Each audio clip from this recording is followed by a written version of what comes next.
Database అంటే structured వేలో data store చేసే సిస్టమ్.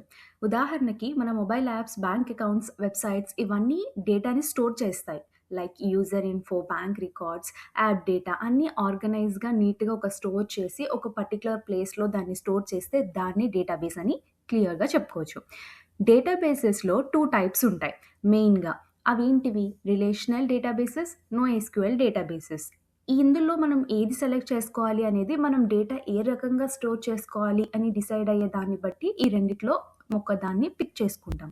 రిలేషనల్ డేటాబేస్ అంటే టేబుల్స్ రూపంలో ఉంటుంది. అంటే నీట్‌గా ఆర్గనైజ్ చేసి రోస్ అండ్ స్ట్రక్చర్డ్ కాలమ్స్‌తో ఈజీగా అర్థమయ్యేలాగా మనకి డేటాని రిప్రజెంట్ చేయబడుతుంది. Like bank transactions, account number, date, amount details ఇవన్నీ నీట్‌గా ఎలా అయితే టేబులర్ ఫార్మాట్‌లో ఉంటాయో అలా. నోఎస్‌క్యూఎల్ డేటాబేస్ అంటే డేటా ఫ్లెక్సిబుల్ ఫార్మాట్‌లో ఉంటుంది. దీంట్లో మనం జేసన్ లాంటి స్ట్రక్చర్‌లో డేటాని స్టోర్ చేస్తాం. Example product details, name, price, category ఇలా మనం ఈ-కామర్స్ యాప్స్‌లో ఎక్కువగా దీన్ని యూజ్ చేస్తూ ఉంటాం. If you like this video, please do like, share and subscribe.